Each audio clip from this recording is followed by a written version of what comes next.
I've been feeling a lot of opposition lately as I have been sharing. Much of the opposition has come from those inside the church, which causes me to look inward. And I have looked inward and asked God to reveal to me what is truth and what is falsehood. And I just want to say a few things. I am a broken human, just like all of you, and I fall short every single day. I know there are times when I should filter my words a little better, but I'm really trying to be authentic to who I am here. I am only sharing my convictions here on these platforms with the hope of leading anyone who listens to think deeper about the things of God. I do not expect everyone to agree with me, and it is okay if you don't. I love and respect you either way. With that said, there are a few things that came to my heart as I sat in church and listened to my pastor preach on Ezra 4. The sermon was titled, "In the Face of Opposition." The passage tells us that the exiles were building the temple of the Lord, and the enemies of the Lord wanted to get in on the project. When they were rejected, the enemies of the Lord set out to discourage the exiles from continuing to build. I do understand that there is much to context here that we must grasp, but I can't help but hear the overarching spiritual truth.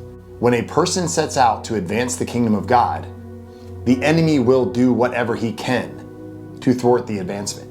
And that's what I feel in my spirit is happening as I share the truth I share every single day. And I know that my messages confront a lot of hard topics. I know my messages threaten the apathetic. I know my messages challenge the comfortable. And that's the issue. The truth is hard to swallow. The apathetic don't want to be called out. Our flesh doesn't like the thought of being uncomfortable. So instead of taking that up with the Lord, people attack the messengers. Someone told me yesterday that I am cringy for speaking out against the MAGA machine, and that I'm cringy for calling out Christian Zionism. You know what's cringy? Christians idolizing politicians, Christians idolizing political parties, Christians idolizing nations, Christians mixing their faith with the world, Christians rejecting messengers of God because their comfort is threatened. That's what's cringy. And it burdens me to think that so many will choose this over God. Church, I want to remind you of a few things before I go. Jesus doesn't have political affiliations. Jesus doesn't prioritize any nation over another. Jesus doesn't show favoritism to any person over another. He desires that all would come to him for salvation. His mission stands the same today as it did when he walked the earth. He came to seek and save those who are lost.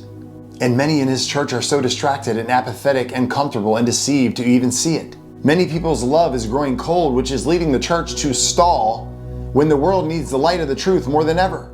I just hope you begin to understand that my heart is for truth to be central. You can oppose it, you can resist it, you can mock me and call me judgmental, you can say whatever you like. But Lord willing, I will still be here preaching because I love you all enough.